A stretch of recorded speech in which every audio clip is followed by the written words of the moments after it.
నమస్తే, welcome to news hour. Details చూద్దాం.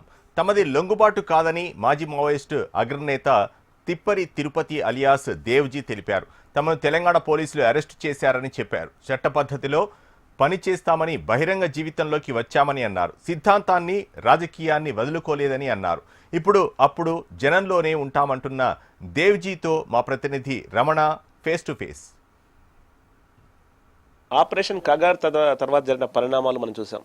వరుసగా అగ్రనాయకులు ఓవైపు లొంగుబాటు, మరోవైపు ఎన్కౌంటర్లో మరణించడం, ఇవన్నీ కూడా ఆ పార్టీ పరంగా, ముఖ్యంగా మావోయిస్టు పార్టీ పరంగా ఎలాంటి ప్రభావాలు చూపెట్టాయి? అసలు ప్రస్తుతం పార్టీ పరిస్థితి ఏంటి? ఈ అగ్రనాయకులు ప్రస్తుతం ఎవరైతే లొంగుబాటు అవుతున్నారో అందులో ప్రధానంగా ఒక పేరు మాత్రం చాలా పెద్ద ఎత్తున వినిపించింది. ఆయన పార్టీ చీఫ్గా కూడా ప్రకటించబడ్డారనేటువంటి వార్తలు కూడా వినిపించాయి. ఆ మాటల్ని ఆయన అంగీకరించినప్పటికీ ప్రస్తుతం అంటే అనధికారిక మావోయిస్టు పార్టీ చీఫ్గా చెప్పబడుతున్న తిప్పరి తిరుపతి దేవ్జీ ప్రస్తుతం మనతో ఉన్నారు. వారి మాటల్లోనే తెలుసుకుందాం. చెప్పండి, పార్టీ చీఫ్ అని మీ పేరు ప్రధానంగా పెద్ద ఎత్తున చర్చ జరిగింది. మీరు లొంగుబాటు అవునా కాదా, అరెస్ట్ అయ్యారా, ఏంటి? అంటే మొదట లొంగుబాటు అనే విషయాన్ని స్పష్టం చేస్తా. నేను కానీ నాతో పాటు వచ్చిన మిగతా ముగ్గురిది కానీ లొంగుబాటు కాదు. అంటే మరి ఏంటిది అన్నప్పుడు తెలంగాణ పోలీసులు మమ్మల్ని వేరు చోట, అంటే మేము అందరం కలిసికట్టుగా బయటకు రాలేదు, వేరు ప్రాంతాల్లోకి వెళ్ళి ఉన్నటువంటి స్థితి లోపల తెలంగాణ పోలీసులు అరెస్ట్ చేశారు. అరెస్ట్ చేసినప్పుడు మేమందరం మొదట చెప్పింది ఏంటంటే, ఇక మీ చేతికి ఎక్కినప్పుడు చంపాలనుకుంటే చంపుకోవచ్చు కగారులో భాగంగా అని. అంటే లేదు, తెలంగాణ రాష్ట్ర ప్రభుత్వ పాలసీ సరెండర్ చూపించడం అనే పదే చెప్తూ వచ్చారు.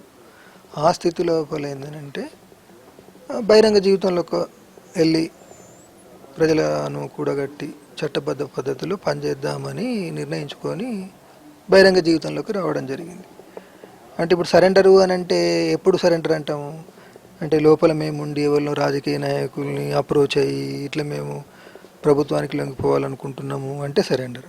లేదా పోలీస్ అధికారులను అప్రోచ్ అయ్యి ఇట్లా మేము సరెండర్ కావాలనుకుంటున్నాము అని చెప్పి వాళ్ళతోటి సంబంధాలు ఏర్పాటు చేసుకొని వచ్చి సరెండర్ అయితే సరెండర్. మేము అట్లా కాలేదు కదా. మేము ఒక దిక్కు ప్రయాణం చేస్తుంటే అరెస్ట్ చేశారు. అరెస్ట్ చేసిన స్థితిలో అనివార్యంగా బహిరంగ జీవితంలోకి రావాలని నిర్ణయించుకున్నాం. ఇది ఒకటి. సరెండరు అని అంటే వ్యక్తిగత జీవితానికి పరిమితం అయితే, రాజకీయ జీవితానికి స్వస్తి చెప్పి వ్యక్తిగత జీవితానికి పరిమితం అయితే సరెండర్. అంటే మా సిద్ధాంత రాజకీయాలని వదులుకుంటాము అని చెప్పి ప్రకటించి అవి వదులుకుంటే అది సరెండర్. కాబట్టి సిద్ధాంతాన్ని వదులుకోలేదు, రాజకీయాల్ని వదులుకోలేదు, పోలీస్ అధికారులను మంత్రులను ఆశ్రయించి వచ్చి సరెండర్ కాలేదు. కాబట్టి వీటన్నిటి రీత్యా మాది సరెండర్ కాదు అనేది. అట్లనే జనజీవన స్రవంతిలోకి రావడం కూడా కాదు, ఎందుకంటే మేము జనంలోనే ఉన్నాం కదా. అట్లా సామాజికంగా అనేక మార్పులు జరుగుతూ వస్తున్నాయి. కాబట్టి ఆ మార్పులకు తగినట్టుగా మనము ఆ మార్పులను ఇవి ఏ దిశలో పోతున్నాయి, జరుగుతున్న మార్పులు ఏంటి, సమాజంలో ఉన్న అన్ని సెక్షన్ల యొక్క ఆకాంక్షలు ఏంటి, అంటే వాళ్ళ మీద జరుగుతున్న దోపిడీ పీడనల రూపం ఏ రూపంలో మారి ఏ రూపంలో కొనసాగుతున్నాయి, వీటిని ప్రతిఘటించేలా ప్రజల సంసిద్ధత ఏంటిది, ఆ సంసిద్ధతకు తగినట్టుగా సంసిద్ధతను పెంచడానికి తోడ్పడేటట్టుగా తగిన పోరాట నిర్మాణ రూపాలను అన్ని సెక్షన్ల ముందు ఉంచి అన్ని సెక్షన్లను కూడగట్టలేకపోయినాము, దానికి తగిన కార్యక్రమాన్ని రూపొందించలేకపోయినాము అని 2020లో సమీక్షించినాము. దాన్నే ఆగస్టు 24 సర్కులర్లో కూడా ఇంకా మరింత లోతుగా విశ్లేషించి సమీక్షించినాము. దాంతో ఏమని తేల్చినాము అని అంటే, పట్టణ ప్రాంతం లోపల మనము శత్రుదాడి నిరంతరం దశాబ్దాల తరబడి శత్రుదాడి కొనసాగుతున్న స్థితిలో పట్టణాలలో మనం రాజకీయ కృషి చేయడానికి నిరంతరం ప్రయత్నాలు చేస్తూ అనేక ఎదురు దెబ్బలు తిన్నాం, అనేక మంది అమరులైనరు.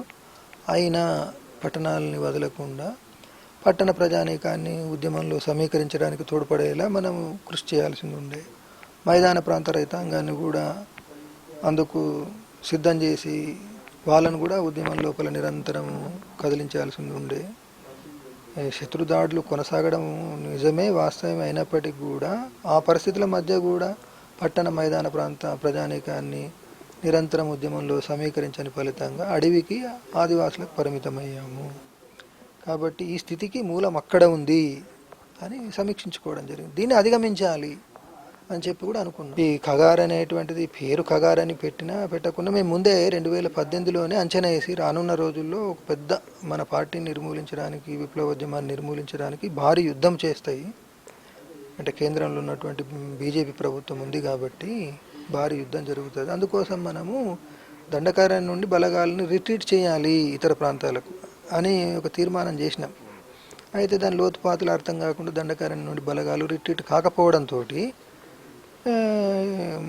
ఈ ఖగారు దాడి మొదలుపెట్టిన తర్వాత, కేంద్ర రాష్ట్ర ప్రభుత్వాలు మొదలుపెట్టిన తర్వాత అంటే ఆ శత్రు యొక్క చక్ర వ్యూహం అంటాం కదా, దాంట్లో ఇరుక్కపోయినట్టు అయిపోయింది అన్నట్టు. దాంతో నష్టపోయినాం. కాబట్టి ఈ స్థితి రావడానికి మొదటిది రాజకీయ కారణం. సకాలంలో అన్ని సెక్షన్లను కూడా కట్టడానికి తగిన రాజకీయ కార్యక్రమాన్ని, పోరాట రూపాలని ప్రజల ముందు ఉంచకపోవడం అనేది మెయిన్ కారణం. రెండవ కారణం సకాలంలో రిట్రీట్ చేయకపోవడం. కాబట్టి ఈ స్థితి లోపల అంటే ఒక్క పార్టీ కార్యకర్త, ఒక ప్రజా గెరిల్లా వెనుక 100, 200, 300 మందిని సమీకరించి ఎన్సర్కిల్మెంట్ చుట్టివేసి నిర్మూలించేటువంటి దాడులు కొనసాగుతున్న స్థితి ఫలితంగా ఈ స్థితి వచ్చింది. అది ఆ సమయంలో ఖగారు జరుగుతుంది, ఓవైపు పెద్ద ఎత్తున దాడులు జరుగుతున్నాయి. లొంగుబాటుకు సంబంధించిన ఆలోచన అసలు ఏ క్వశ్చన్ కూడా మీకు రాలేదా?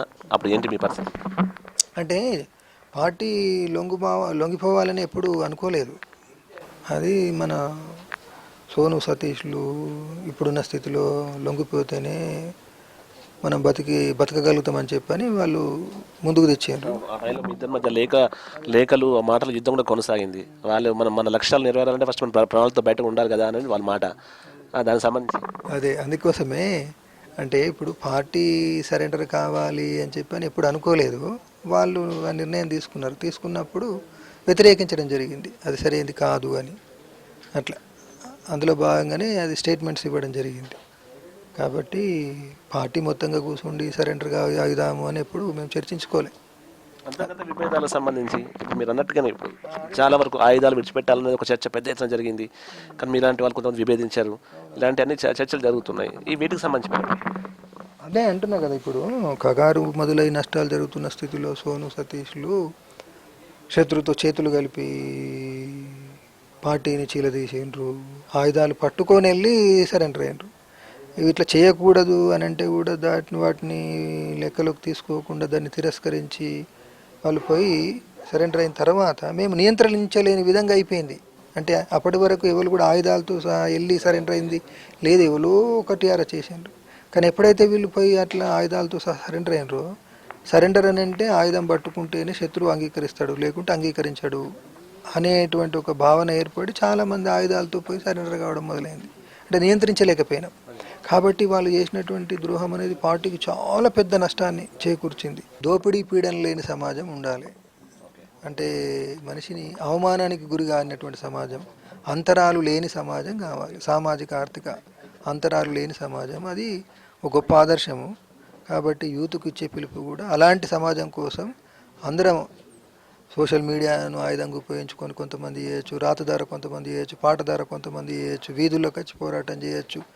అనేక మంది అంటే ఇప్పుడు తెలంగాణ ఉద్యమ కాలంలో సబ్బండ వర్ణాలు కలిసి ఉద్యమించినాయి అంటాం చూడు, ప్రజలందరూ కలిసి అట్లా తమకు తోచిన అన్ని మార్గాల ద్వారా మనం పోరాటం చేయాలి అనేది యూత్కు, ప్రజలకు మా పిలుపు. ప్రజా జీవితంలో వచ్చాం తప్ప మేము ఎక్కడ లొంగిపోలేదని చెప్పేసి దేవ్జీ చెప్తున్నారు. వచ్చే రోజుల్లో ప్రజల మధ్య ఉంటూ తమ పోరాటాన్ని కంటిన్యూ చేస్తూ ఉంటారు. ప్రసాద్తో కలిసి రామనాయచన్ టీవీ, హైదరాబాద్.